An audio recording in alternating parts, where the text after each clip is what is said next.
In order to escape from the police, the man hid in a van full of sand, but when he went through the security checkpoint, the police saw that the sand in the van was suspicious. The police climbed into the van, then they took a stick and stuck it into the sand, until he was sure there was no one hiding inside. He was relieved to leave, but what they didn't realize was, the fugitive they were chasing was hiding under his feet. He was breathing through a straw. Until the truck left the checkpoint, Tarzan crawled out of the mud. By taking a ride in the van, he soon arrived in a small village. He wanted to find a tool to open the handcuffs at a farmer's house, but he couldn't find the tool. The farmer's dog found him. On his way out, he found a bicycle. That's how he escaped the dog's pursuit. Because his hands were handcuffed, he didn't ride long before giving up. Not far from the lawn, Tarzan found someone camping on the side of the road. He stole the clothes that they were hanging out to dry, and while stealing the clothes, he heard the sound of cutting machines coming from a small workshop in the distance. When the workers were resting, he took the opportunity to steal the factory's cutting machine. With the stolen clothes and tools, Tarzan found a remote house. In a farmer's barn, he cut off his handcuffs. Without the handcuffs, he finally got a good night's sleep, until the next day, when he was awakened by a noise outside his door. He saw an old woman catching chickens. Tarzan was starving to death. In order to have a meal, Tarzan went out of the warehouse and pretended to be lost in the neighborhood. Then he got a chicken meal from the old woman. Until half of the chicken was eaten, he finally regained half of his life. While Tarzan was chatting with the grandmother, the village chief suddenly arrived. In order not to be caught, Tarzan ran into the forest. The police arrived as soon as they got the news. They sealed off the forest where Tarzan was. Then they went to the top of the mountain in a carpeted manner. The assassins sent by the gangs to kill Tarzan also arrived here. After 7 to 8 hours of searching, Tarzan's perimeter became smaller and smaller, just when he was about to escape from the mountain in the dark. But he was found by the search team. Tarzan had no choice but to run to the top of the mountain again. Looking at the shrinking circle below the mountain, he knew that it would be hard for him to escape. Just when Tarzan was in despair, there was a sudden explosion at the bottom of the mountain. The search team all rushed towards the explosion point. Tarzan took this opportunity to escape from the chaos. Before he could get far, he was tripped by a gangster's assassin. Then he was grabbed by the killer's neck with a dagger. The assassin asked him to hand over his camera. Tarzan then remembered that Misuk had pledged a camera to him a few days ago, so Tarzan pretended to feel his pants pocket. The killer thought the camera was in Tarzan's pants pocket. When he was about to get it, Tarzan pushed him away. He pushed him down the slope. Tarzan then ran to the bottom of the hill. In a car, he got the clothes and hats of the youth search team. Then he pretended to be a member of the team. He managed to catch a bus to the county seat. After arriving at the county town, Tarzan found a mother and daughter with no man at home, so he tied them up. Then he ate the leftover sweet potatoes to fill his stomach. Just as he finished eating,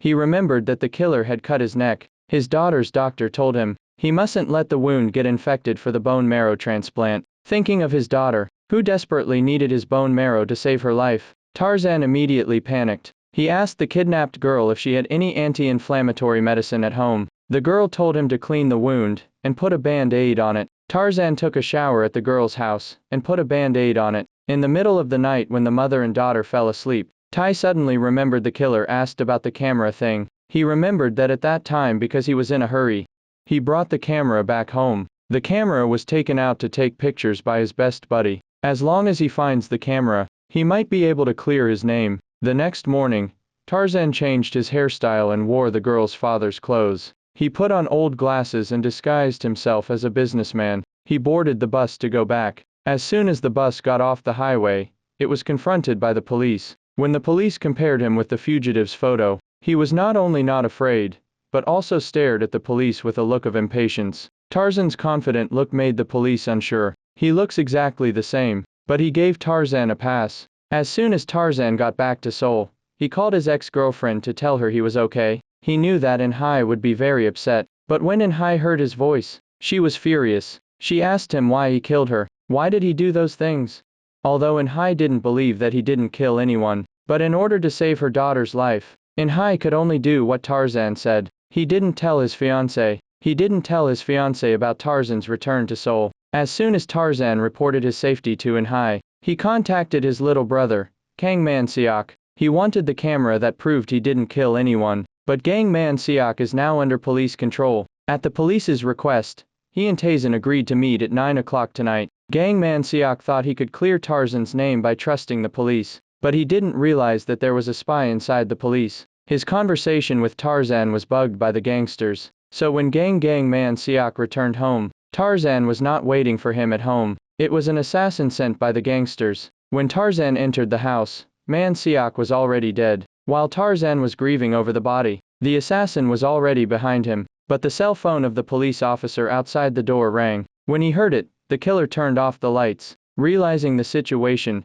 Tarzan rushed out of the house. He just bumped into the police officer, who was waiting for him. Before the police can react, Tarzan fled over the wall. On the way, Tarzan took a small wire from a garbage truck, and used the wire to open the sawed-off handcuffs. Tarzan did not know at this time. When the police saw Mansik's body, he was convicted again. Now he's a wanted man with 2 lives on his hands. When Tarzan thought of his brother's death, he was filled with guilt. He felt that he had caused Mansik's death. Although the death of Gangman Siak was a great shock to Tarzan, but when he thought of his daughter, who was still waiting for him to save her life, Tarzan pulled himself together again. He only had to hold on for 12 more days. It was the day of his daughter's surgery. He decided to turn himself in after the operation. While walking, Tarzan suddenly heard a wail. He walked in and saw a pregnant woman about to give birth. The pregnant woman begged him to take her home. Tarzan sent her home, but Tarzan didn't know what to do. He could only give the pregnant woman a basin of hot water like on TV, and then he followed the show's example.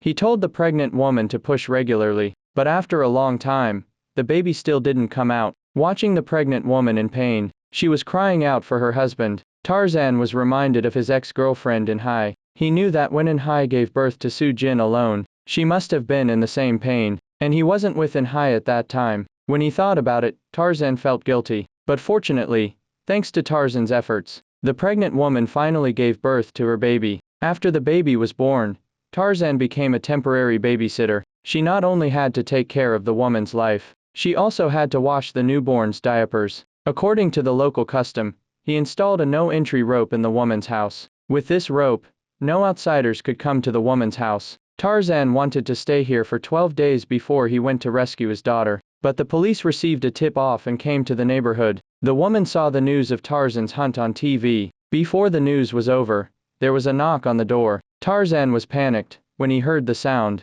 he hurriedly explained to the woman that he hadn't killed anyone. The woman thought that Tarzan had not only helped him deliver his baby last night, he even washed his son's diapers. So she couldn't believe that such a good man could be a murderer. So when she was questioned by the prosecutor, she hid the fact that Tarzan was here. The police searched the entire village, but found no trace of Tarzan. But the prosecutor suddenly remembered the no-entry rope in the woman's house. So they went back to the woman's house. At the woman's house, the police found Tarzan's bloody clothes. Tarzan had already run away to the nearby mountains. He was looking for the hiding place the woman showed him. After searching for a long time, he ran into a police officer, who was catching up with him. Both of them ran towards the top of the mountain. Finally, Tarzan was forced to the edge of the cliff. Thinking of his daughter, who was still waiting for him to save her life, Tarzan looked at the river below the cliff. He knew the only way to survive was to jump. But as soon as he took his first step, due to the killer's interference, Tarzan was shot and fell straight off the cliff. Tarzan was chased by the police and fell off the cliff. He was saved by an old man, and this uncle had been favored by Tarzan 8 years ago. So in order to repay his favor, the uncle not only helped him remove the bullet and treat his gunshot wound, he even risked his life to help him escape from the police. The uncle deliberately rubbed Tarzan's clothes with stones and threw them downstream. When the police searched downstream, they found Tarzan's shoes and torn clothes. By the brokenness of the clothes, the police speculated that it was caused by Tarzan being hit by the river impact on the rocks. The clothes were in such a state, then it's very likely that he's dead. A justice illusion successfully fooled the police. Tarzan was given time to recover from his injuries, but when the police didn't find the body 2 days later, they'll definitely search the area around the river. So when Tarzan's condition stabilized, Uncle gave Tarzan a sum of money to leave. He told Tarzan to use the money to smuggle him to the Philippines, and come back in 10 days when Su Jin had her operation. So Tarzan drove away in his minivan. On the way, he was confronted by the police, because Tarzan had eaten Uncle's poisonous herb. His face was swollen. The police couldn't recognize him, but in the middle of the road, Tarzan remembered his lovely daughter. He decided to go to the hospital to see his daughter before leaving. As soon as he arrived, he met his daughter, who had just finished her anterior treatment. When she saw Tarzan, in order not to let her mom find out, she purposely took off her shoes. Then when her mom was picking up her shoes, she responded to Tarzan with a strong smile, but the next moment, she threw up. Seeing her daughter endure the pain even though she was in such pain, she looked so optimistic. Tarzan's heart was breaking. After leaving the hospital room, Tarzan called In-hai to report the incident. He called In-hai to tell her she was okay, because the news was reporting that he might die. Tarzan told In-hai not to worry, he would definitely show up for Su Jin's surgery. To reassure In-hai, he even told In-hai that he was going to the Philippines. But Tarzan didn't know that In-hai's cell phone was tapped by the police, so the fact that he was going to the Philippines was exposed. That night, he was arrested on the smuggling boat. On the way, the police car was suddenly stopped by a car in front of it that deliberately reduced its speed. No matter how much they honked their horn, the car in front of them still refused to give way. Just when they wanted to change lanes to overtake, suddenly a big truck came and forced them back.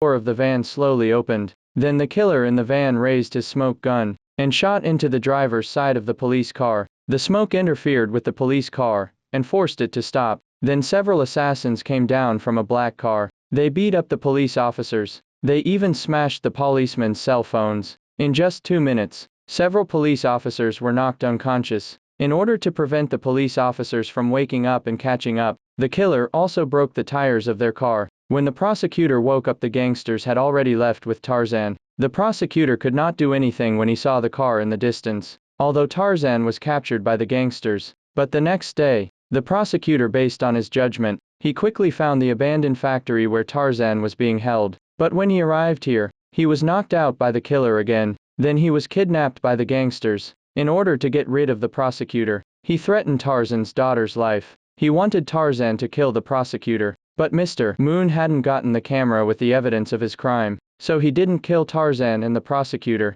He could only send someone to keep them in custody. But when Tarzan was being tied up by 2 of his men, he grabbed them by their ties, and then he let them have a hug. When he had finished with the 2 boys, Tarzan found a car key from them. Then he was ready to drive away in the gangster's car. But just as he was about to rush out, he suddenly remembered the prosecutor who was arrested together. If he didn't save the prosecutor, she would probably be killed by the gangsters. So Tarzan stepped on the gas. He smashed through the wall behind him. Then he took Park Jae-kyung with him and escaped. When half an hour had passed and he was sure it was safe, Tarzan kicked Park Jae-kyung out of the car. Then he started his escape. As the saying goes, the most dangerous place is the safest place. So Tarzan quietly went back to his house. After taking a shower, he also took the money that Kang Man-seok had saved up before he died. But just as he was about to leave, he suddenly remembered Kang Man-seok. He took the camera to take pictures with his girlfriend. After Kang Man-seok's death, neither the gangsters nor the police got the camera, so the camera must still be with Kang Man-seok's girlfriend. So Tarzan asked In-hai to help him. In-hai followed the address given by Tarzan. He quickly found Man-seok's girlfriend, but she said that after Manse's death, she didn't want to look at the camera and feel sad. She sold the camera to someone else. So that night, Tarzan went to the buyer's address provided by Kang Man-seok's girlfriend. He was able to get the camera back, but the assassin sent by Chairman Moon appeared again just after he got it. Tarzan wanted to fight, but in the end, he was defeated by the assassin and the camera was taken away. And so, Chairman Moon finally got his hands on the camera that contained evidence of his crimes. After confirming the contents of the camera, he immediately issued an order. He offered a reward of 300 million, one for his men to kill Tarzan. Once Tarzan was dead, it would all be over. But Chairman Moon never expected. After Tarzan was robbed of his camera, he got mixed up with the prosecutor. Park Jae-kyung not only hid Tarzan in his house, they even decided to work together. To lure out the killer, to find the evidence of Chairman Moon's crime. In order to retrieve the camera, Tarzan found the uncle who saved his life a few days ago, because the place where Chairman Moon lives now is exactly where he used to live. So Tarzan found out the layout of Chairman Moon's house from the uncle. He was going to sneak in and steal the camera, but he didn't realize that just after arriving at Chairman Moon's house, he was arrested. After Mr. Kim, the assassin, knocked him out, he dragged him to the rooftop. Mr. Kim was going to push Tarzan off the roof, to make it look like he jumped to his death, but uncle arrived in time. He saved Tarzan. Although Tarzan was fine, his action alerted Mr. Moon, so it's impossible to get the camera back. They have to find another way. They have to find evidence of Mr. Moon's crime. On the other hand, the police investigated the car recorder. They found that Mr. Moon went to the girl's house before she was killed, and his confidant, Hwang Dae-jun, was also there. So Taesin decided to start with Hwang Dae-jun. First, he infiltrated the pawnshop and installed a tape recorder inside. He recorded Dae-jun's confession of Mr. Moon's murder. Taesin then played the recording to Mr. Moon over the phone. This made Mr. Moon suspicious of Dae-jun's trust. Then he called Dae-jun again. He told him that Mr. Moon would probably let him take the blame, because the knife Mr. Moon used to kill the girl belonged to Dae-jun, and the house where the girl lived was also in Dae-jun's name. So Dae-jun panicked, and just after Tarzan called the two, Mr. Moon rushed Hwang Dae-jun back. He told Hwang to give the dagger to another junior. He also claimed that he had found a new backstabber. Unexpectedly, Hwang Dae-jun just followed Chairman Wen's words. When he was about to take the dagger to the designated place, he realized that the police were already there, and that made him realize Mr. Moon wanted him to take the blame, but he didn't realize that it was all a trap designed by Tarzan. In order to clear his name, he opened the long sealed safe. He took out the dress that Chairman Moon wore when he killed the girl, the dress with the girl's blood on it. He handed it over to the police, and then he testified against Mr. Moon. Mr. Moon was finally arrested. After Mr. Moon's arrest, Assemblyman Jo Seo-hee was ready to run away, but the police stopped him at the gate. The day before Soo Jin's surgery, the police arrested all the members of the criminal gang. At the end of the day, 8-year-old Soo Jin received a bone marrow transplant from Tarzan, and Tarzan returned to court after the operation. He was cleared of his 2 previous convictions for forced incarceration, and got rid of the murder charge. As for the culprits, Chairman Moon and Cho Seo-hee, they will spend the rest of their lives in prison.